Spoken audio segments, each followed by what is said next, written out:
আল্লাহ তাআলা ইরশাদ করছেন, ওয়ালা নাবলুওয়ান্নাকুম বিশাইইম মিনাল খাউফি ওয়াল জু'i ওয়া নাকসিম মিনাল আমওয়ালি ওয়াল আনফুসি ওয়াস সামারাত ওয়া বাশশিরিস সাবিরিন। আল্লাহ তাআলা বলছেন, অবশ্যই অবশ্যই আমি তোমাদেরকে পরীক্ষা করব, ভয় দিয়ে, ক্ষুধা দিয়ে, সম্পদের ঘাটতি দিয়ে, আতঙ্ক দিয়ে, প্রাণনাশ দিয়ে, ফল ফসলের হানি দিয়ে পরীক্ষা করব। কিন্তু এই পরীক্ষায় যারা উত্তীর্ণ হবে, যারা সবর ইখতিয়ার করবে, ওয়াবাশশিরিস সাবিরিন, ধৈর্যশীলদের জন্যই হচ্ছে সুসংবাদ। আলহামদুলিল্লাহ পড়ে। তাহলে সম্মানিত সুধী, আমরা বুঝতে পারলাম এই পৃথিবীর ফিচার হচ্ছে এখানে বিপদ থাকবে, বিপদ ছাড়া কেউ থাকবে না। স্ট্রাগল থাকবে, কষ্ট থাকবে, ঝুঁকি থাকবে, রিস্ক থাকবে, এবং নানা ধরনের বিপদ আপদ দিয়ে আল্লাহ তাআলা আমাদেরকে পরীক্ষা করবেন। এটা মাস্ট, এটা আমাদের মাইন্ডসেটে নিয়ে নিতে হবে। মাইন্ডসেটে এটা ক্লিয়ার থাকতে হবে। চিরসুখ চিরশান্তি এই দুনিয়াতে মিলবে, কোথায় মিলবে তাহলে? এটা তাহলে বিপদ আসবেই, আপদ আসবেই, পরীক্ষা থাকবেই আমাদের জীবনে। তবে ইন্টারেস্টিংলি মজার বিষয় হচ্ছে পরীক্ষাটা এক একজনের এক এক রকম। পুরো পৃথিবীটা একটা পরীক্ষা ক্ষেত্র, কিন্তু কারো প্রশ্নপত্রের সাথে কারো প্রশ্নপত্রের কোনো মিল নাই। সুবহানাল্লাহ। আমার পরীক্ষা একরকম, আপনার পরীক্ষা আরেক রকম, ওই ভাইয়ের পরীক্ষা আরেক রকম, ওনারটা আরেক রকম। সবাই পরীক্ষার্থী, সবাই পরীক্ষার্থী, কিন্তু কারো প্রশ্নপত্রের সাথে কারো প্রশ্নপত্রের কোনো মিল নাই। কারোর জন্য পরীক্ষা হচ্ছে সে খুব অসুস্থ, প্রচন্ড অসুস্থতা, তার জন্য পরীক্ষা। ক্যান্সারের রোগী, দুরারোগ্য ব্যাধি, ডক্টর বলছে 4th স্টেজে চলে আসছে, কয়েক মাস বাঁচতে পারে, এটা তার জন্য পরীক্ষা। আবার কারো দেখবেন যে খুব একটা অসুস্থতা নাই, অসুস্থতার ঝামেলা নাই, কিন্তু তার দারিদ্রতা আছে, তার আর্থিক অনটন, এটা তার জন্য পরীক্ষা। আবার কারো দেখবেন অসুস্থতাও নাই, দারিদ্রতাও নাই, তার দাম্পত্য জীবনের সমস্যা আছে না নাই? অনেকের দেখবেন এগুলো কোনোটাই সমস্যা না, তার ছেলে কথা শোনে না, মাদকাসক্ত, মাদকাসক্ত, রিহ্যাবে পাঠায়, আবার আসে, আবার গাঁজা খাওয়া শুরু করে, আছে না নাই বলেন? দেখেন তার পরীক্ষাটা আবার আলাদা। অনেকের দেখবেন মেয়ে বাবার কথা শোনে না। আবার অনেকের দেখবেন যে ব্যবসায় সমস্যা, লসের পর লস, লাভ উঠাতে পারে না। তাহলে পরীক্ষা ছাড়া, বিপদ আপদ ছাড়া দুনিয়াতে কেউ নাই, কেউ নাই প্রিয় ভাইরা। এটা আমাদের মাথায় রাখতে হবে। পরীক্ষা আপনাকে দিতেই হবে, পরীক্ষা দিয়ে দিয়েই নিজেকে প্রমাণ করতে হবে। আর এক একজনের পরীক্ষাটা এক এক রকম, কারো পরীক্ষার সাথে কারো পরীক্ষার কোনো মিল থাকবে না। তো মাঝে মাঝে আমরা এটা ভুলে যাই। আল্লাহ তাআলা কালামে পাকে রিমাইন্ডার দিয়ে আমাদেরকে স্মরণ করিয়ে দিতে চান যে এই পৃথিবীতে আসলে তোমরা এসেছো পরীক্ষা দিতে। এটাই জীবনের বড় বাস্তবতা। আমাদের জীবনে যত হতাশা, আমাদের জীবন নিয়ে যত অভিযোগ, আমাদের মনে যত কষ্ট, আমাদের হৃদয়ের ভেতরে যত অস্থিরতা, তার মূলে হচ্ছে এই সমস্যা যে আমরা ভুলেই গেছি আমরা পরীক্ষা দিতে আসছি। এটা যদি ভুলে না যান, এটা যদি আপনার মাইন্ডসেটে থাকে যে পুরো জীবনটা একটা পরীক্ষা, তাহলে দেখবেন কোনো কিছু আপনাকে কাবু করতে পারবে না। আপনি হতাশ হবেন না, জীবন নিয়ে আর অভিযোগ থাকবে না, আপনি ভেঙে পড়বেন না, সব অভিযোগ হতাশা দূর হয়ে যাবে। তার মানে বুঝতে পারলাম পরীক্ষা আপনাকে দিতেই হবে। পরীক্ষা দেয়া ছাড়া এই পৃথিবী থেকে চলে যাওয়ার কোনো চান্স বা সুযোগ আমাদের কারো নেই। সূরাতুল আনকাবুতে আল্লাহ তাআলা এই কথাটা আরো চমৎকার ভাবে বলেছেন। আল্লাহ তাআলা ইরশাদ করছেন, আহাসিবান নাসু আইয়ুতরাকু আইয়াকুলু আমান্না ওয়া হুম লা ইফতানুন ওয়ালাকাদ ফাতান্নাল্লাযীনা মিন ক্বাবলিহিম ফালা ইয়া'লামান্নাল্লাহু আল্লাযীনা সাদাকু ওয়ালা ইয়া'লামান্নাল কাযিবিন। আল্লাহ বলেন, মানুষ কি ভেবেছে সে শুধু বলবে আমি ঈমানদার আর তাকে আমি জান্নাতে ঢুকাই দিব? না, কখনো না, কোশ্চিন কালেও না। বরং পূর্ববর্তী কালে যারা পৃথিবীতে এসেছিল তাদেরকে আমি পরীক্ষা নিয়েছি, পরীক্ষা করেছি, এবং তাকেও ঈমানের প্রশ্নে সে সত্যবাদী না মিথ্যাবাদী পরীক্ষা দিয়ে দিয়ে নিজেকে প্রমাণ করতে হবে। ঠিক কিনা বলেন? পরীক্ষা দিয়ে আপনাকে প্রমাণ করতে হবে। এবং এই পরীক্ষার ব্যাপারটা, এটা যে শুধু আমরা সাধারণ মানুষ আমাদের জীবনে দুঃখ বিপদ পরীক্ষা এমনটা না। এই পৃথিবীর সবচেয়ে শ্রেষ্ঠ মানুষ যারা ছিলেন তাদেরকে আল্লাহ পরীক্ষা নিয়েছেন। বলেন তো পৃথিবীতে সবচাইতে শ্রেষ্ঠতম মানুষ কারা? সবচাইতে শ্রেষ্ঠ ভালো মানুষ কারা ছিল পৃথিবীতে? বলেন তো নবীরা। আওয়াজ করে বলেন তো কারা? তো বলেন তো নবীদের জীবনে পরীক্ষা ছিল কি ছিল না? হ্যাঁ ছিল। বেশি না কম? বিষ্ণু ইসলামকে জিজ্ঞাসা করা হলো, আইয়ুন নাসি আশাদ্দু বালাআন ইয়া রাসূলুল্লাহ, হে আল্লাহর রাসূল, এই পৃথিবীতে কাদের জীবনে পরীক্ষা বেশি? বিষ্ণু ইসলাম বললেন, আল আম্বিয়া, নবীদের জীবন। আল আম্বিয়া সুম্মাল আমসাল ফাল আমসাল, সবচাইতে জীবনে পরীক্ষার সম্মুখীন সবচাইতে বেশি হয়েছেন নবীরা। তারপরে নবীদের পরবর্তী অবস্থান যাদের, সিদ্দিকিন যারা, সোহাদা যারা, সালিহিন যারা, আল্লাহওয়ালা যারা, তাদের জীবনে পরীক্ষা বেশি। ইউবতালার রাজুলু আলা হাসাবি দীনি, ব্যক্তির দিনদারি যত বেশি তার জীবনে আল্লাহর পরীক্ষাও তত বেশি। আপনি আল্লাহওয়ালা হবেন, আপনার জীবনে পরীক্ষাও অনেক বেশি।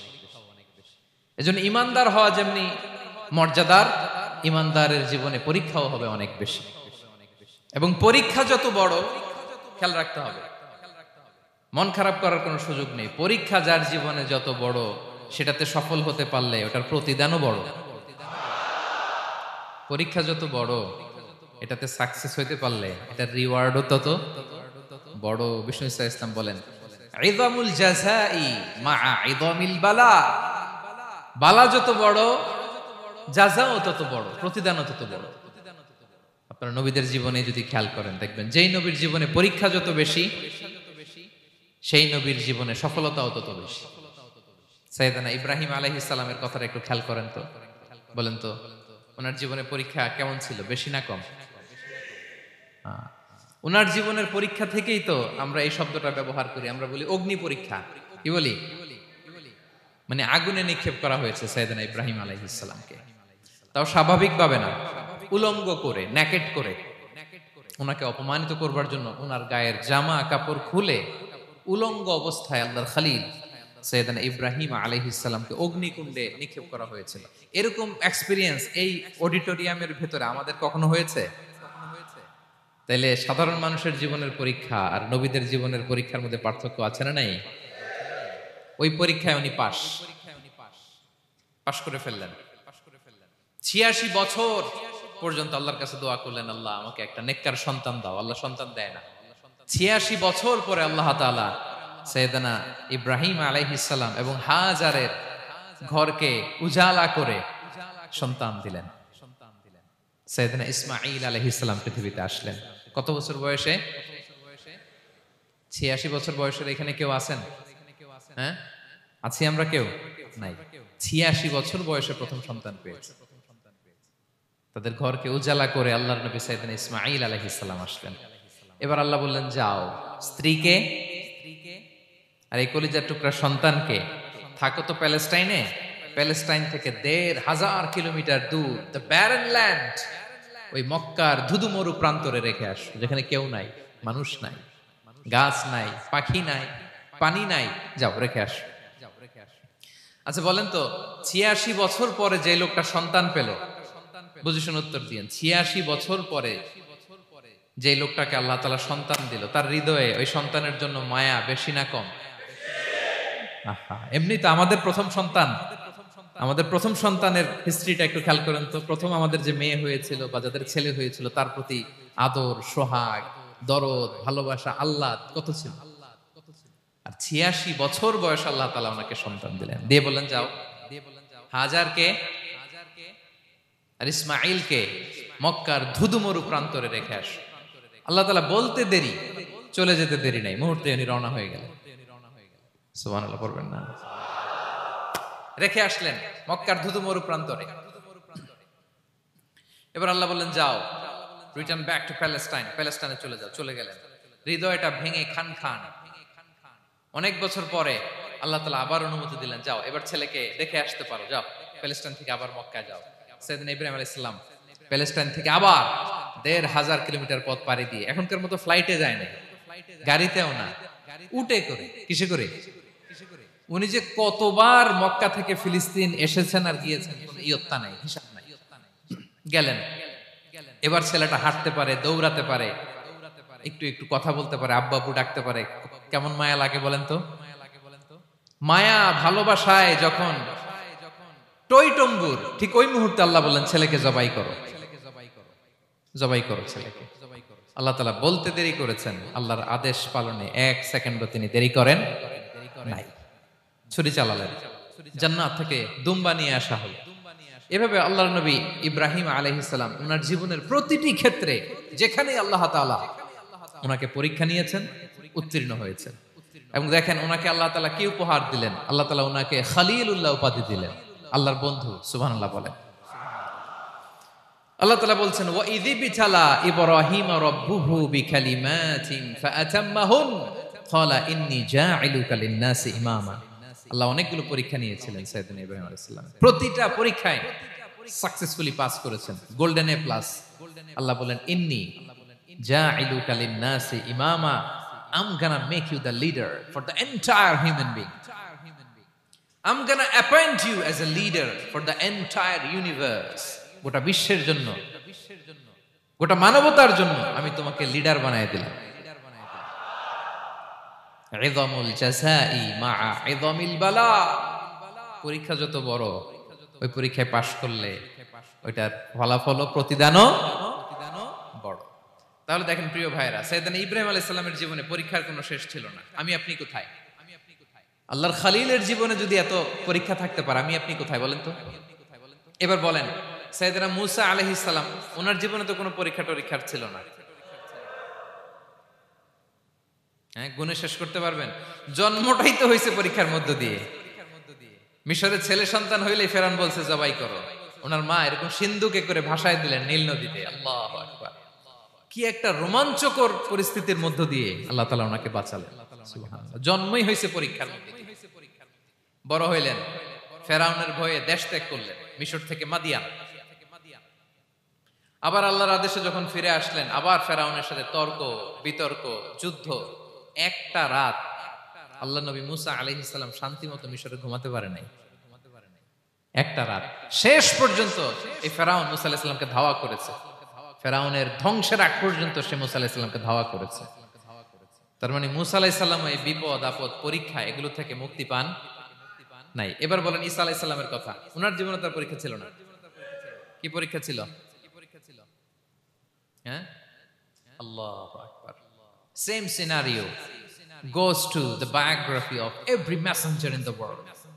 পৃথিবীর সব নবীর ক্ষেত্রে একই ঘটনা ঘটেছে। সাইয়েদনা ঈসা আলাইহিস সালাম দাওয়াত যখন দিলেন, ওনার বিরোধিতা শুরু হলো, ওনাকে হত্যার ষড়যন্ত্র হলো, ইভেন কি ওনাকে মারার জন্য বনি ইসরাইলেরা উদ্ধত হলো, জানে বাঁচবার জন্য পালালেন, এক ঘরে ঢুকলেন, চারদিক দিয়ে ঘেরাও করলো, উনি দরজা জানালা লাগাই দিলেন।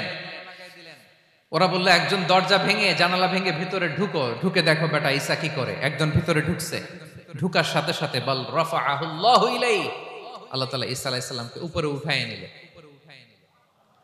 আর যেই লোকটাকে তারা ভিতরে ঢুকালো, তার চেহারাকে আল্লাহ তাআলা ঈসা আলাইহিস সালামের চেহারার মতো করে দিলেন। এবার তার বাইরের সাথীরা বলে ঘটনা কি, বেটা ঈসাও বেরোয় না, আমাদের লোকটাও বেরোয় না, সবাই ঢুক। দরজা ভেঙে ভেতরে ঢুকে দেখে ঈসা দাঁড়ায় আছে। বলেন তো এটা ঈসা না মিসা? এটা কি আসল ঈসা? ওমা কতালু ওমা সলাবু ওয়ালাকিন শুব্বিহা লাহুম। আল্লাহ বলে তোমরা আমার নবী ঈসাকে হত্যাও করতে পারো নাই, শুলেও চড়াতে পারো নাই, আমি সেফটি সিকিউরিটি দিয়ে আমার নবী ঈসা আলাইহিস সালামকে আকাশে তুলে নিয়েছি। তাহলে ওনার জীবনে পরীক্ষার শেষ ছিল না। এবার যদি আমরা বিশ্বনবী সাল্লাল্লাহু আলাইহি ওয়াসাল্লামের জীবনের দিকে তাকাই, ওনার জীবনটা দেখেন তো। আমাদের পেয়ারা নবী বিশ্বনবী মুহাম্মদুর রাসূলুল্লাহ সাল্লাল্লাহু আলাইহি ওয়াসাল্লাম, ওনার জীবনে কি স্ট্রাগল ছিল? স্ট্রাগল। মাক্কি জীবনের কথা যদি একটু খেয়াল করেন, দেখেন তো 3 বছর শিয়াবে আবি তালেবে জেল খেটেছেন, না খেয়েছিলেন। ওনার বংশের লোকেরা প্রথমে ছাগল খেয়েছে, ছাগলগুলো যখন শেষ, ছাগলের চামড়াগুলো শুকিয়ে ওইটা খাইছে। গাছের পাতা ছাল এগুলো খেয়ে খাবারের অভাবে বেহুশ হয়ে পড়ে থাকতো তারা, না খেয়ে। না খেয়ে কয়দিন ছিলেন আপনি? আমি কয়দিন ছিলাম না খেয়ে? মনেই তো পড়ে না, না খেয়েছিলাম কিনা কোনোদিন। এ হচ্ছে মাক্কি জীবন। মেন্টালি প্রেসার দেয়া হয়েছে। বিশ্বনবীর চাচা আবু লাহাব, তার দুই ছেলে উতবা আর উতাইবা, এদের সাথে বিয়ে দিয়েছিলেন দুই মেয়ের। যখন দাওয়াত দেওয়া শুরু করলেন, দুই মেয়েকে ডিভোর্স দিয়ে দিল। দেখেন, একটা বাবার জন্য প্রাপ্তবয়স্কা মেয়েকে যখন উঠায় নেয়ার আগে ডিভোর্স দেয়, তার মানসিক অবস্থাটা কেমন থাকে বলেন? মেন্টালি প্রেশারাইজ করা হয়েছে, ফিজিক্যালি হ্যারাস করা হয়েছে। বিষ্ণু ইসলাম যখন নামাজে দাঁড়াতেন, উটের পচা নারী ভুঁড়ি বিষ্ণুনবীর কাঁধে চাপিয়ে দেওয়া হতো। আপনার জীবনে এরকম ঘটছে কখনো? আপনি নামাজ পড়তেছেন, উটের পচা নারী ভুঁড়ি আপনার কাঁধে চাপিয়ে দেওয়া হয়েছে। কয়দিন হয়েছে এরকম? কয়দিন হয়েছে? হ্যাঁ, তারপরে তো আলহামদুলিল্লাহ বেরোয় না মুখ দিয়ে। কেমন আছেন হুজুর? কোয়েন না, বেশি একটা সুবিধার না, তাই না? বেশি একটা একটু মিলাবেন। কতটুকু পরীক্ষা আমরা দিয়েছি? তায়েফে গেলেন বিশ্বনবী, তায়েফে গেছিলেন জমির বায়না দিতে, তাই না? জমি কিনবে তায়েফে। তায়েফবাসীদেরকে জাহান্নামের আগুন থেকে বাঁচাতে গিয়েছিলেন, নিজের জন্য না। সেখানে তায়েফের ছেলেরা পাথর মেরেছে বিষ্ণু ইসলামের গায়ে। এত শুভ্র দেহ ছিল, চেহারা ছিল, বিষ্ণুবীর গা দিয়ে ঝরঝর করে রক্ত ঝরেছে। ফিজিক্যাল হ্যারাসমেন্টের শিকার হয়েছেন বিষ্ণু ইসলাম। যখন যেদিন বিষ্ণু ইসলামকে হত্যার ষড়যন্ত্র করা হলো, আল্লাহ তাআলার আদেশে তিনি মক্কা থেকে মদিনায় হিজরত করলেন। মদিনাতে যে একটা রাত, সপ্তম হিজরির আগ পর্যন্ত শান্তিতে ঘুমাতে পারেন নাই।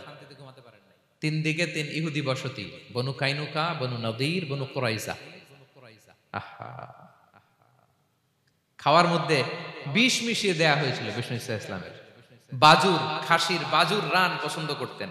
এক ইহুদি মহিলা বিষ্ণু ইসলামের ওই রানের মধ্যে বিষ মিশিয়ে দিয়েছিল। ওই বিষের যন্ত্রণায় মৃত্যুর আগ পর্যন্ত বিষ্ণুনবী কাতরাতেন।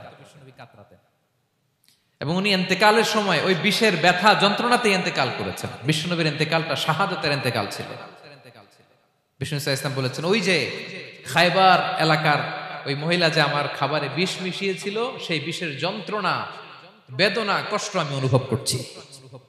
খেয়ে না খেয়ে দিন প্রচারের কাজে নিজেকে দিয়েছ বিলিয়ে, তায়েফের কাফিরেরা চিনল না সে আলো, দুষ্ট ছেলেদের পিছু দিল লেলিয়ে, পাথরের আঘাতে ক্ষত বিক্ষত হয়ে সারা শরীর থেকে রক্ত ঝরে। হে রাসূল তোমাকে ভুলি আমি কেমন করে, হে রাসূল তোমাকে ভুলি আমি কেমন করে। হাজার ব্যথা বেদনার পরে ফিরে আসনি তুমি আপন ঘরে, দিনের আলো তুমি ছড়িয়ে দিতে চলে গেলে মদিনায় মক্কা ছেড়ে।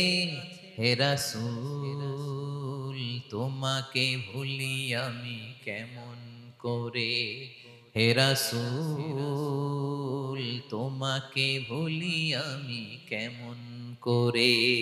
ঠিক কিনা বলেন? একটা রাত শান্তিতে, শান্তির ঘুম তিনি দিতে পারেন নাই।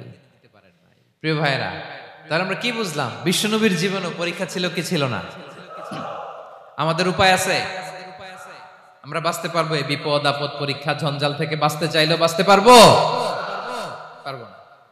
ইমাম মালিক আলাইহি রাহমা নাম শুনেছেন? ইমাম মালিক, ওনার জ্ঞান থেকে লাখো লাখো মানুষ উপকৃত হয়েছে, কোটি কোটি মানুষ উপকৃত হয়েছে। মদিনার রাস্তায় রশি দিয়ে ওনাকে টেনে হিচড়ে এক এলাকা থেকে আরেক এলাকায় নিত জালেম বাদশারা। ইমাম মালিক আলাইহি রাহমা। ইমাম আহমদ ইবনে হাম্বল,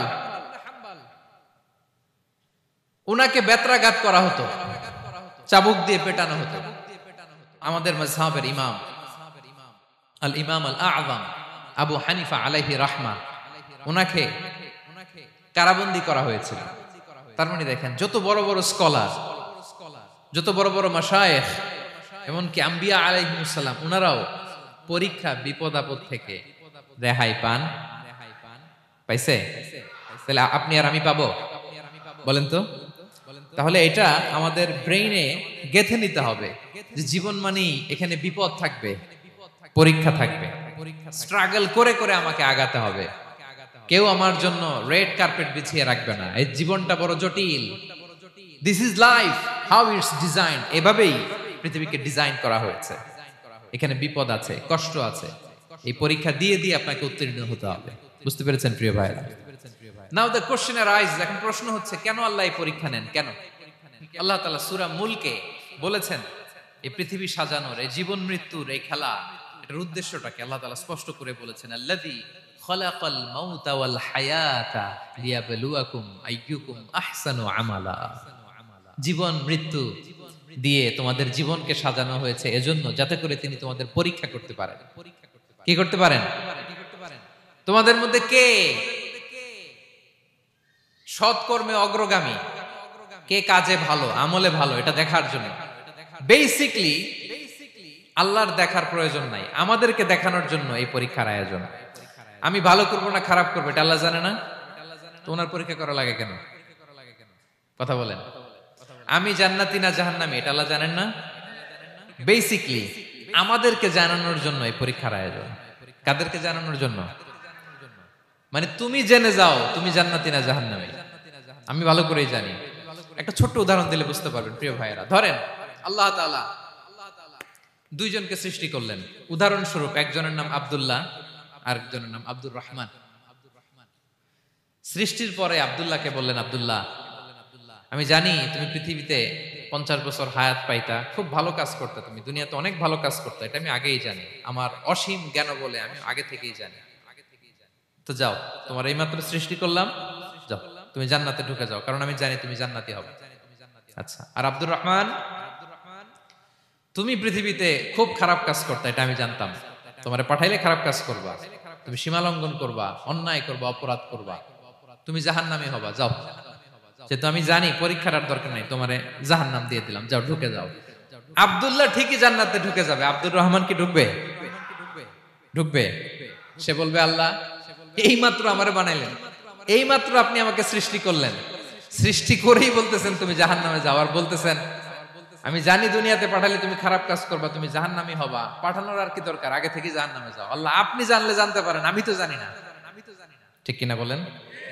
সে বলবে, না আল্লাহ আপনি ভুল বলতেছেন, এই দুনিয়াতে পাঠাইলে আমি খুব ভালো কাজ করতাম, আমি সীমা লঙ্ঘন করতাম না, নামাজ পড়তাম, রোজা রাখতাম, হজ করতাম, যাকাত দিতাম, সাদাকা করতাম, চ্যারিটি করতাম, জনকল্যাণকর সব ভালো কাজগুলো আল্লাহ আমি করতাম। এজন্য আল্লাহ তাআলা পরীক্ষার আয়োজন করেছেন, যাতে করে তুমি জেনে যাও যে পৃথিবীতে তুমি কি করেছো। এখন আর আল্লাহকে এক্সকিউজ দেওয়ার সুযোগ নেই। আচ্ছা বলেন তো, আবু জাহেলকে যদি আল্লাহ এখন কিয়ামতের দিন বলে, Abu Jahl go to the hell fire, Abu জাহেলের কিছু বলার সুযোগ আছে? কারণ ও দুনিয়াতে কি করে আসছে এটাও জানে না। ফেরাউনকে ডেকে যদি আল্লাহ বলে, ফেরাউন তুমি জাহান্নামে যাও, go to the hell fire, ওর কি কোনো এক্সকিউজ দেওয়ার সুযোগ আছে?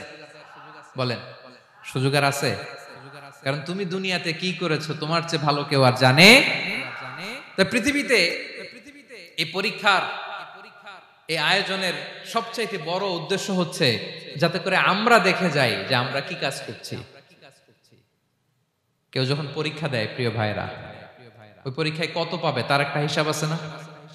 বলেন, আপনি গণিত পরীক্ষা দিয়ে আসছেন, যে 100তে 100 পাবে সে বলতে পারে আমার সব অঙ্ক হয়েছে, ঠিক কিনা বলেন?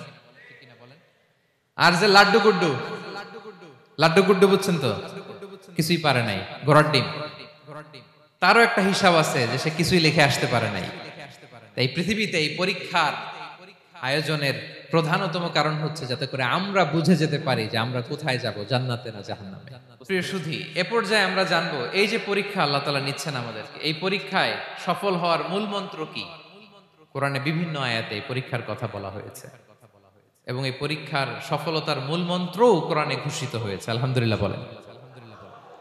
যে আয়াত দিয়ে আমি শুরু করেছি, এই আয়াতে আল্লাহ তাআলা বলেছেন, ওয়াবাশশিরিস সাবিরিন, নবী হে ধৈর্যশীলদেরকে আপনি সুসংবাদ দিন।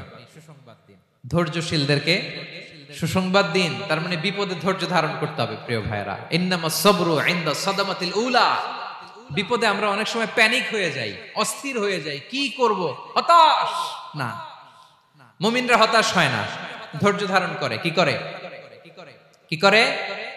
ধৈর্য ধারণ করার শক্তি দাও গো মেহেরবান আমায়, দাও গো মেহেরবান। পড়েন, ধৈর্য ধারণ করার শক্তি দাও গো মেহেরবান আমায়, দাও গো মেহেরবান। সবাই বলুন একসাথে, ধৈর্য ধারণ করার শক্তি দাও গো মেহেরবান আমায়, দাও গো মেহেরবান। বুকের ভেতর ব্যথার নদী বইছে অবিরাম, বইছে বইছে অবিরাম। পড়ুন, ধৈর্য ধারণ করার শক্তি দাও গো মেহেরবান আমায়, দাও গো মেহেরবান। পড়েন আমিন। আল্লাহ যেন বিপদে আমাদেরকে ধৈর্য ধারণ করার তৌফিক দান করে। প্রিয় ভাইয়েরা, ধৈর্য এটা এমন একটা গাছ, যে গাছের সারা গায়ে কাটা, কিন্তু এই গাছের ফলটা বড় সুস্বাদু। আই রিপিট, আমি আবারও বলছি, ধৈর্য এটা এমন একটা গাছ যে গাছের সারা গায়ে কাটা, কিন্তু ফলটা বড় মিষ্টি, ফলটা বড় সুস্বাদু। সবাই ধৈর্য ধারণ করতে পারে। বিষ্ণু ইসলামকে আল্লাহ তাআলা নানা সময় আশ্বস্ত করেছেন, সান্ত্বনা দিয়েছেন, আর ধৈর্যের বাণী শুনিয়েছেন। আল্লাহ বলেন, ফাসবির কামা সবারা উলুল আজমি মিনার রাসূল। নবী হে, আপনার আগে দৃঢ় প্রত্যয়ী নবীরা যেরকম ধৈর্য ধারণ করেছে, আপনিও ধৈর্য ধারণ করুন। সূরাতুল মুজাম্মিল আল্লাহ তাআলা বলছেন, ওয়াসবির আলা মা ইয়াকুলুনা ওয়াহজুরহুম হাজরান জামিলা। ওরা যাই বলুক, আপনি ধৈর্য ধারণ করুন, ওদের কথাকে ইগনোর করুন। Just ignore what they are saying to you. যা বলে আপনি জাস্ট ইগনোর করেন। ওরা বিষ্ণু ঈসা ইসলামের মনোবলকে ভেঙে দেওয়ার জন্য কখনো বিষ্ণু ঈসা ইসলামকে কবি বলে গালি দিত। কবি কি বলতো? শায়ের। কখনো বলতো মজনুন, পাগল। নাউজুবিল্লাহ পড়বেন না? পাগল বলে গালি দিত। মাঝে মাঝে বলতো কাহিন, গণক। মাঝে মাঝে বিষ্ণু ঈসা ইসলামকে তারা বলতো আবতার, লেস কাটা। মুহাম্মদ, তোমার ছেলে নাই, তোমার বংশ নির্বংশ হয়ে গেছে, তোমার নাম নেয়ার মতো কেউ নাই। আহা, কপাল পোড়া। গোটা বিশ্বব্যাপী বিষ্ণু ঈসা ইসলামের সুনাম সুখ্যাতি ছড়িয়ে দিয়েছে কে? আকাশ বাতাস মাড়িয়ে, সাত আকাশ ছাড়িয়ে আল্লাহর আরশ পর্যন্ত আল্লাহ তাআলা বিষ্ণুনবীর সুনাম সুখ্যাতিকে সৌচ্চ করেছেন। ঠিক কিনা বলেন? ইগনোর করুন। আপনাকে কবি বলে, গণক বলে, আপনাকে পাগল বলে, আপনাকে লেসকাটা বলে, জাস্ট ইগনোর দেন। বর্তমান সময়েও নানা ধরনের ট্যাগ আমাদেরকেও দেয় কি দেয় না বলেন? দেয়। আমাদেরকে কি বলে? মৌলবাদী বলে, বলে বলে ওই যে রাজাকার বলে। রাজাকার রাজাকার খেলার দিন শেষ। মন মতো হইলে মুক্তিযোদ্ধা, মন মতো না হইলে রাজাকার, এই দিন শেষ। ওই দিন আর নাই। এই কার্ড দিয়ে আর খেলার দিন নাই। এগুলো মানুষ আর খায় না এখন, এগুলো গিলে না আর। সাধারণ মানুষ বড্ড সচেতন। দেখেন, কালের বিবর্তনে, সময়ের আবর্তনে একই পরিক্রমা আমাদেরকেও ট্যাগিং করে। আমাদেরকে মৌলবাদী বলে, ব্যাকডেটেড বলে, রাজাকার বলে, জঙ্গি বলে, যুদ্ধাপরাধী বলে। আছে না এরকম? ওয়াসবির আলা মা ইয়াকুলুন, নিজের সাথে মিলায় নেন। যা বলে ধৈর্য ধারণ করো। ওয়াহজুরহুম হাজরান জামিলা, জাস্ট ইগনোর দেন, ভালোভাবে ইগনোর করেন। খালাস, সালাম দিয়ে কেটে পড়েন। তাহলে প্রিয় ভাইরা, এই বিপদ আপদ আমাদের পিছু ছাড়বে না, পিছু ছাড়বে না। নবীদের পিছু ছাড়ে নাই, আমরা কোথায়? আমরা আর কি? বিপদ আমাদেরকে ধৈর্য ধারণ করতে হবে, মনোবল হারাইলে হবে না। দেখেন বিশ্বনবী কিভাবে আপনাদেরকে সান্ত্বনা দেয়। বিশ্বনবী বলেন, আজাবান লি আমরিল মুমিন, মুমিনের ব্যাপারটা বড় আশ্চর্যজনক। ফাইন্না আমরাহু কুল্লাহু লাহু খাইর, মুমিনের জীবনে যা ঘটে সবটাই খাইর, সবটাই কল্যাণ। ইন আসাবাতহু সাররাউ শাকারা ফাকানা খাইরাল্লাহ ওয়া ইন আসাবাতহু দাররাউ সাবারা ফাকানা খাইরাল্লাহ। মুমিনের জীবনে যদি সুখ আসে তাহলে মুমিন শুকরগুজার হয়, এটা তার জন্য ভালো। আর যদি মুমিন জীবনে দুঃখ আসে তাহলে সে সবর এখতিয়ার করে, এটাও তার জন্য ভালো। সুবহানাল্লাহ। তাহলে দেখেন, আমরা হয় সুখে থাকি নয় দুঃখে থাকি, ঠিক কিনা বলেন? তাহলে সুখের সময় আমরা শুকর করি, কি করি? শুকর গুজার হই। শুকরিয়া করাও একটা ইবাদত, শুকরিয়া করাও কি? আর দুঃখের সময় আমরা সবর করি, সবর করাটাও একটা। তাহলে আমাদের পুরো জীবনটাই ইবাদত, পুরো জীবনটাই সুখের সময় শুকর আর দুঃখের সময় সবর। আওয়াজ করে বলেন, সুখের সময় শুকর আর দুঃখের সময়। এই দুই ইবাদত মুমিন জীবনে চলমান, কন্টিনিউয়াস, একটা উইন উইন সিচুয়েশন। কি বলেন? উইন উইন হয়ে গেল না? যেই পরিস্থিতিতেই থাকে আমাদের জন্য লাভ। আল্লাহু আকবার। তাহলে প্রিয় ভাইরা, এটাই জীবনের বাস্তবতা। সবর আমাদেরকে ইখতিয়ার করতে হবে, হতাশ হওয়া যাবে না। অনেকে আমরা অল্পতে হতাশ হই। এই যে আমরা ধৈর্য ধারণ করছি, এর ফল পাচ্ছি না। দীর্ঘ 1.5 যুগ 1.5 দশক ধরে ধৈর্য ধারণ করছেন না আপনারা? এখন মুক্তি, স্বাধীনতা, বিজয় এনে দিয়েছে কে? ধৈর্য ধারণ করুন। ধৈর্যের যে ফলাফল, এটা বড় মিষ্টি। ধৈর্য এমন একটা গাছ, এই গাছের সারা গায়ে কাটা, কিন্তু এর ফলটা বড় সুস্বাদু, এর ফলটা বড় মিষ্টি। ধৈর্য ধারণ করার অভ্যাস করতে হবে প্রিয় ভাইরা। মুমিন হতাশ হয় না, হাল ছেড়ে দেয় না। মুমিন ভরসা রাখে একজনের উপর, তিনি কে? লা তাইয়াসু মির রাউহিল্লাহ, ইন্নাহু লা ইয়াইয়াসু মির রাউহিল্লাহি ইল্লাল কওমুল কাফিরুন। আল্লাহর রহ থেকে, রহম থেকে নিরাশ হয়ে যাও না। কাফির ছাড়া, অকৃতজ্ঞ ছাড়া কেউ আল্লাহর রহ থেকে, আশা থেকে নিরাশ হয় না। শয়তানের সবচেয়ে বড় মিশন হলো আমাদেরকে হতাশ বানানো। এটা খেয়াল রাখবেন। শয়তানের সবচাইতে বড় মিশন কি? আমাদেরকে হতাশ করে দেয়া। হতাশ বানাইতে পারলে সে সাকসেসফুল, খুশি। কিন্তু আমরা এত সহজে হতাশ হই না, আমরা নিরাশ হই না, আমরা বিপদে হাল ছেড়ে দেই না। আমরা ভরসা রাখি এক মহান সত্তার উপর। তিনি কে? মনে থাকবে? বিপদ আসলে ভেঙে পড়বেন, ভিসা না হইলে কান্নাকাটি শুরু করবেন, ব্যবসায় লস হইলে হাউমাউ, হ্যাঁ, দেশ থেকে কোনো দুঃসংবাদ আসলে হতাশ হবেন, ভেঙে পড়বেন। ধৈর্য ধারণ করব আমরা। আওয়াজ করে বলেন, আমরা কি করব?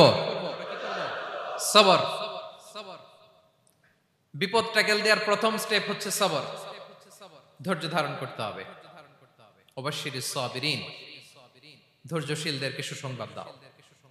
বিপদ থেকে বাঁচার দ্বিতীয় স্টেপ হচ্ছে এই বিপদ থেকে উত্তরণের চেষ্টা করতে হবে। কন্টিনিউয়াস প্রচেষ্টা চালিয়ে যেতে হবে। ওয়াল্লাযীনা জাহাদু ফিনা লানাহদিয়ান্নাহুম সুবুলানা। যারা আমার রাস্তায় চেষ্টা করে, প্রচেষ্টা করে, স্ট্রাগল করে, তাদেরকে আমি পথ দেখিয়ে দেই, সুবুল দেখিয়ে দেই, ওয়ে আউট দেখায় দেই, এক্সিট দেখায় দেই।